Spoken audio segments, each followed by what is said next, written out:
Ndị be anyị kenenu m unu. Anyị sị ka ụbọchị nke taa mara na anyị na mma. Anyị sị ka nke onye chiri ya zelu.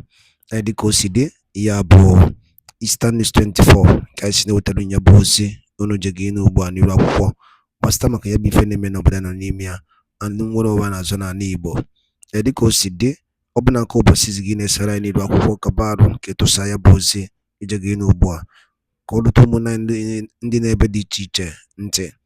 Ya bụ ife bụ gbasịta maka ya bụ ihe Deputy Prime Minister bụ Dr. Ngozi Orabueze kwuru n'iru akwụkwọ na interview emere ya na international body. Ya bụ ife ka ji maka ya wee bịa n'iru akwụkwọ n'ụbọchị uhuruchi nke taa. Dịka ihe ga ya bụ ife ị ga-esi ya gị drọpụra ife iche n'ụdị nke gị gbasịta maka ya bụ ihe ndị a niile Deputy Prime Minister and also Biafran Chief of Staff kwuru n'iru akwụkwọ gbasịta ka ya bụ ife si aga and gbasịta maka Biafran Prime Minister is update na Finland. Orabueze, who is Deputy Prime Minister of the United States of Biafra. Welcome, Dr. Orabueze. Thank you so much, Robert Spencer. Thank you. Thank you for being here. I have to tell you right off, though, there's quite a bit of controversy about this. And so I thought, why don't we address this right away and clear the decks. In the first place, I wanted to emphasize that I, of course, am not Biafran, obviously, and I am here speaking about this issue because of the connection of Biafra and its independence to the persecution of Christians. So I'm not endorsing any group. I'm not endorsing any group either. But many people are upset. And the problem on Twitter, or X, is that you can't really tell who these people are, or if they are who they claim to be. But some of them are saying you are not who you claim to be. And so could you please, in the first place, tell us who you are claiming to be and why we should pay attention? Yeah, thank you so much, Robert Spencer. It's not about me claiming to be. I'm not claiming to be anything. I'm going to let you and whoever is listening know who I am. My name is Dr. Ngozi Orabueze. I'm the Chief of Staff and the Deputy Prime Minister to the newly declared United States of Biafra. Thank you. And now, because I'm sure you're aware, in the United States and also in the West in general, there is a great deal of ignorance about Nigeria, about Biafra, about West Africa in general. Could you please fill us in about what is Biafra, what is the United States of Biafra, and what you are trying to do and why? Thank you so much for that question. The United States of Biafra was a nation between 1967 and 1970. We were an independent nation. And we fought a brutal war with Nigeria between that period. At that time, we had our leader, Emeka Odumebu Ojukwu. So, after that war between 1967 and 1970, when the war ended, the persecutions, the problems that existed at that period still existed to date. Problems such as marginalization, the killing of Christians, the lack of freedom, so many things going on against the indigenous people of Nigeria, of which Biafra, United States of Biafra, is one of them. So all this while, we were thinking there'll be a change. Several leaders in the past have thought there'll be a shift in making Nigeria one nation. But over the years, it has proved abortive based on several things that have been going on that have made the life of an indigenous Nigeria a risk. Let me just put it that way. So on November 29th, 2024, United States of Biafra, all Biafra indigenes from across the world, we gathered in Finland, in Lahti, Finland, to redeclare the United States of Biafra. We've conducted a self-referendum where over 50 million Biafrans have voted to exit Nigeria. We have met all the criteria as an independent nation, which we had before actually, between 1967 and 1970. So we have to redeclare that state in November last year. So that is where Biafra stands right now. We are a sovereign nation with a government in exile and a government in homeland with 40 states in Biafra territory. So that is where we are right now. Thank you. Now, let me ask you, though, you said that the Declaration of Independence was made in Finland. And so, obviously, it was not made in Biafra. What is the status of your movement inside Biafra itself? Okay. So it was a concurrent event because we already have an established structure inside Biafra. We have the 40 state administrators, whom we call governors right now. We have 15 county in each of the state.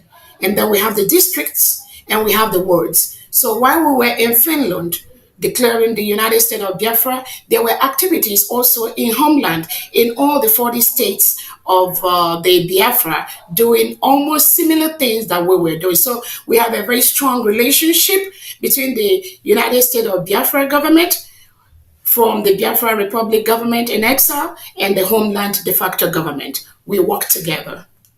I see. And so I understand, however, that immediately upon the Declaration of Independence, the Prime Minister of the United States of Biafra, Simon Ekpa, was arrested in Finland. Is that correct? No, actually, it was done before the declaration, just about a week or 2 weeks before all Biafrans assembled in Finland. The Prime Minister, Simon Ekpa, was arrested by the Finnish authorities. It will happen before the declaration, not after. Is he still in custody? He is. Oh my.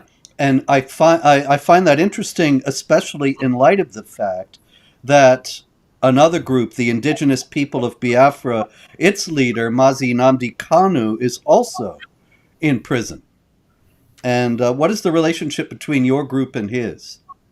Nnamdi Kanu is the leader of the indigenous people of Biafra.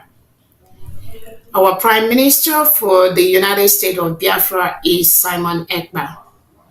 That is the relationship. Well, I hope that Biafra will be able to proceed in a manner that is not done in by any internal factions. In any case, can you please explain to us what is the relationship between this Declaration of Independence and this very newly independent state and the persecution of Christians that has been ongoing in Nigeria? Thank you so much for that question. The persecution of Christians in Nigeria has been very troublesome. It has been very, very sad. The recent IRF summit that happened in Washington, D.C., Nigeria was declared as one of the deadliest places for Christians to live, with the report of over 10,000 Christians killed in Nigeria. So we have a country where they practice two laws: Sharia law in the northern part of Nigeria, and then the secular law in the other parts of Nigeria. And if you are a Christian born in the northern part of Nigeria, you are forced to live by the Sharia rules. You may remember the case of Deborah, the undergraduate that was stoned to death just because she made a statement to the effect that Jesus Christ helped me. And then the Muslim extremists around her were able to pursue her, drag her out from the teacher's office where she went to, and they stoned her to death and they burned her. This is just one incident. There are several incidences where Christians are murdered and buried in mass graves in Nigeria because the Nigerian state has a policy to reintegrate and rehabilitate non-terrorists into the Nigerian state. So when you are a government and you reintegrate non-terrorists into the country, what kind of country are you going to be building? So you have situations where the reintegrated terrorists, they take over the indigenous people's community, especially the Christian communities, like in Southern Kaduna, in Jos, in Plateau, in Biafra land. Recently, between December 2024 and today, we've had over hundreds of Christians that were killed in Biafra land by the Fulani terrorists and the reintegrated terrorists wearing Nigerian military and police uniform. This is what the Christians go through in Nigeria over the years. There is no solution. There is no comment from the government. Everybody just turns a deaf ear. And that was part of the reason why the United States of Biafra has declared their independence. Because we cannot continue to live in a country where the government reintegrates non-terrorists into the police, into the military, and send them down to the Biafra territory to kill anyone that talks about Biafra, anyone that talks about their independence. And mostly all Biafrans are Christians. So that's what's been going on. There's several instances too. So you are saying, am I understanding you correctly, that the Nigerian federal government is actively aiding the jihad terrorists? Definitely, by reintegrating non-terrorists into the country. Do you think that this is a connection to the fact that the former president was a Fulani himself? Again, over the years, in the past leadership in Nigeria, we have had more of these Islamic leaders that have ruled Nigeria. So if you have been, I know as you are aware, Nigeria is supposed to be a secular state where we have equal representation of both Christians and Muslims. But the country is now an Islamic state. It was declared as an Islamic state by Britain without the permission of the Christians. So Nigeria has been dragged into the IOC without the permission of the Christians. So there has been a systemic plan to Islamize the country where we are really right now.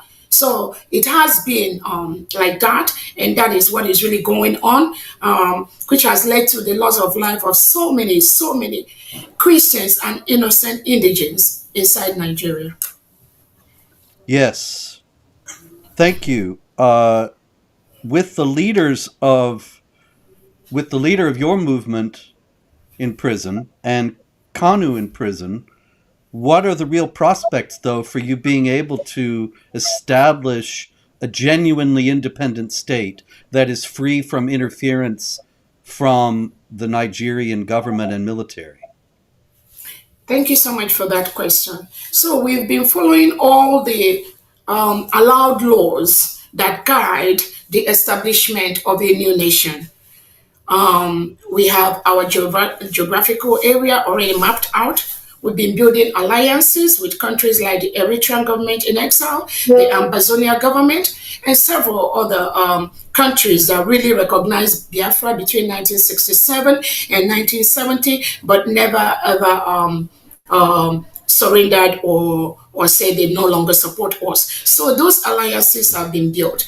And we are following every step as a nation with the cabinet already set up, following all the due process to ensure that we go through the legal processes for United States of Biafra to be recognized as one of the newest independent nations in the world. So we are going through the allowed legal process by the United Nations, by the African Charter. All that is being put in place at this time to make our country recognized all over the world.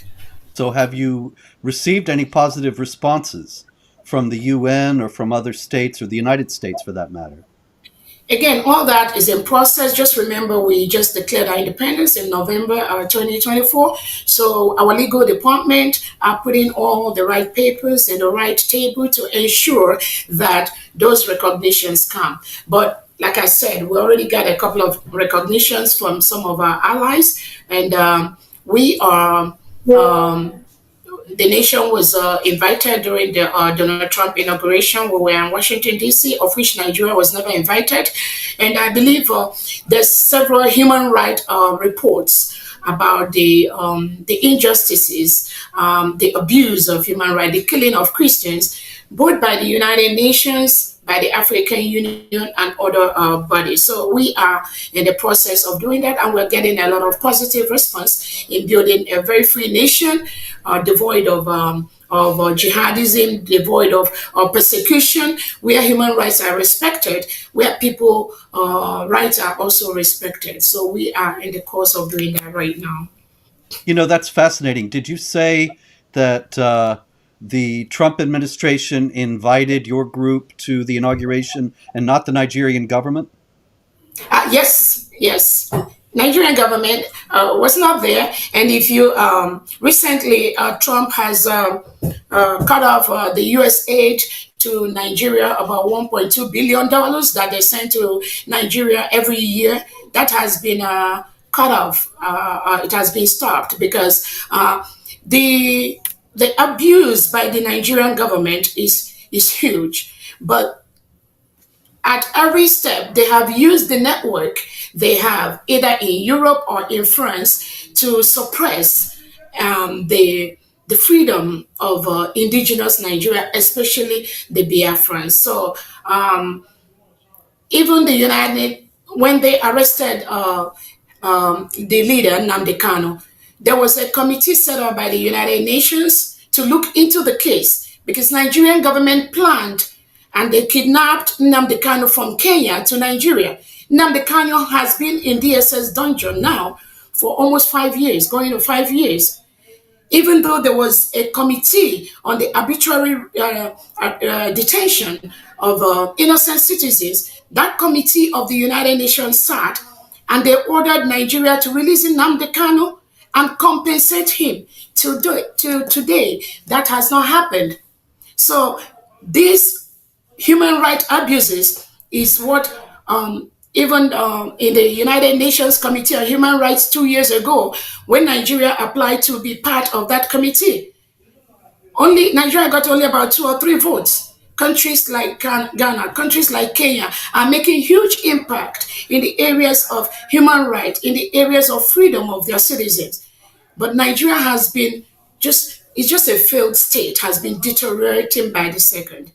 Yes, that does seem clear. And it's an excellent sign, really, to get that invitation from Trump, because Trump, of course, has very clearly set out a path since he's become president again of trying to establish a new order in the world, not a new world order, which is what the other people are all about, but a try to end some of the madness of the United States giving aid to failed terror states such as the government of Nigeria and the Palestinians and so on, and instead aiding genuine struggles of indigenous peoples for independence. And so I hope that that will be followed through by this administration in terms of genuine support for the struggle of the people of Biafra and aid for them to be able to establish their independence.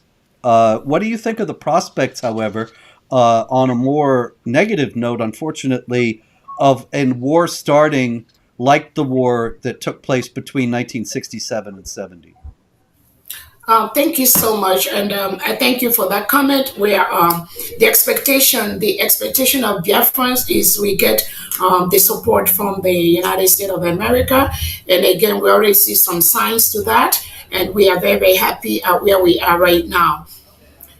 In the area of the war breaking out, or what happened between 1967 and now, I have to let you know that is a different scenario right now. So many things have changed in the area of the information that the world have right now on what Biafrans went through between 1967 and 1970.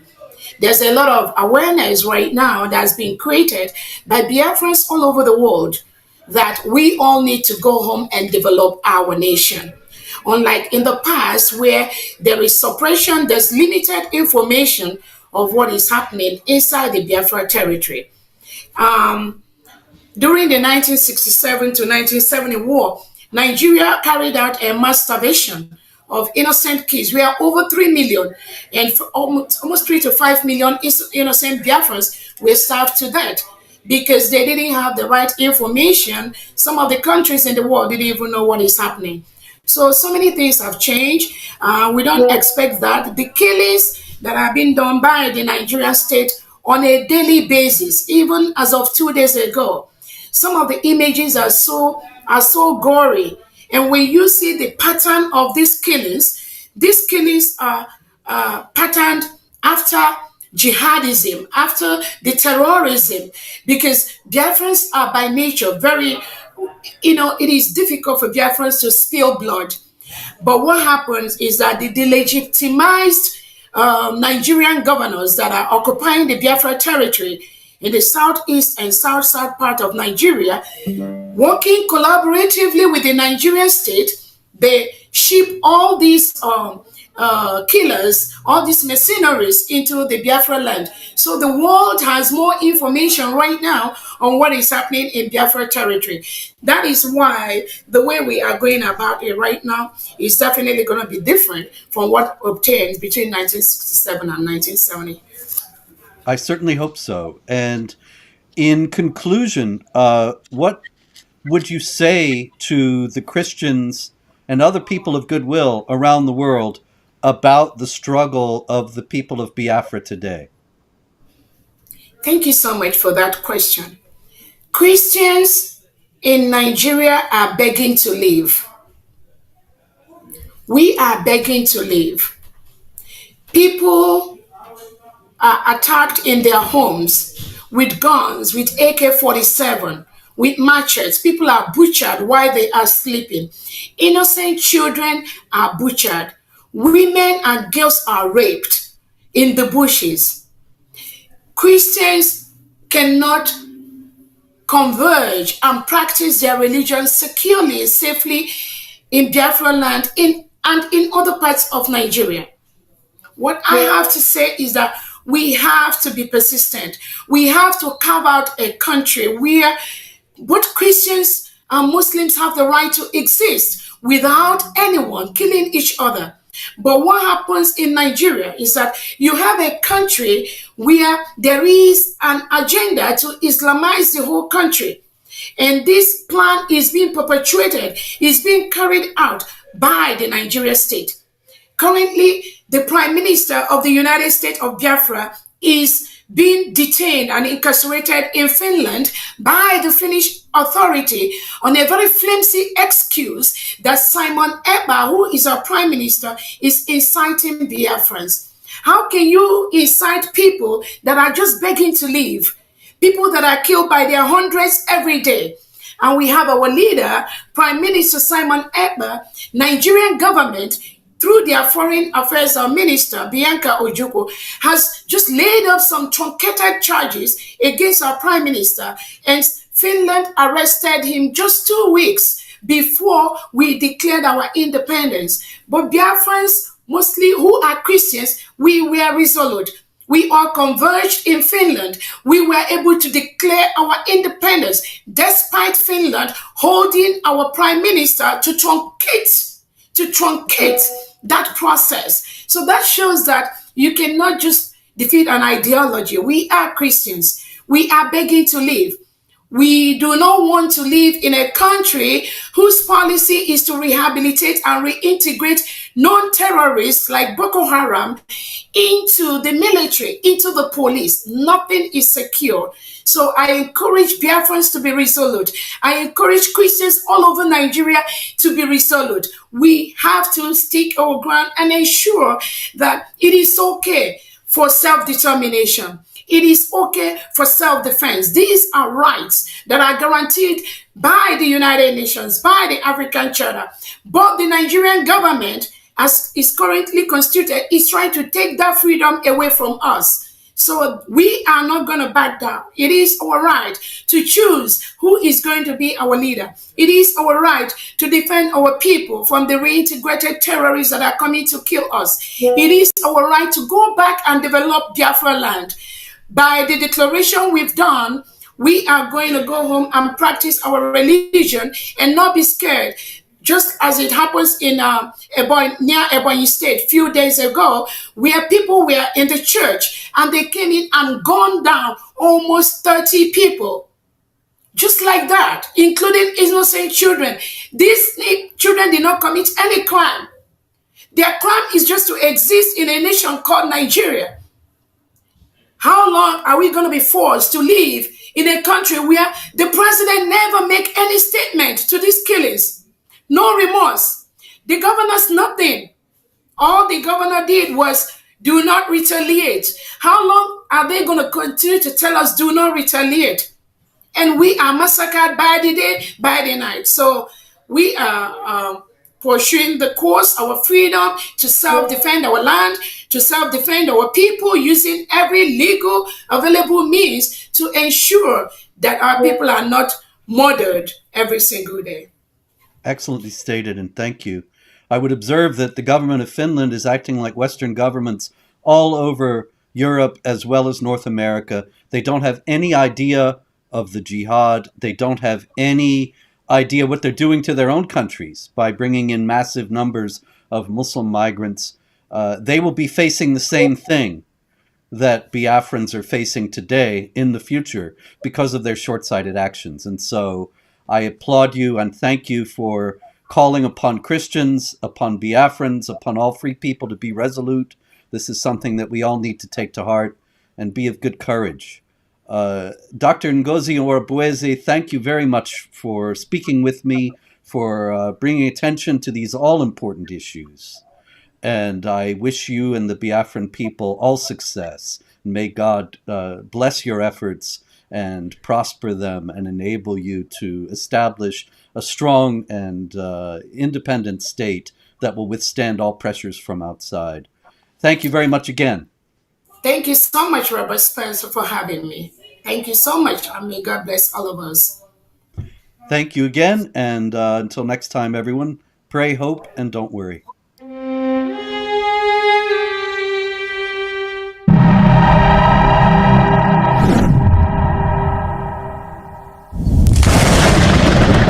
Biafra must be restored, for there is nothing the enemies can do about it.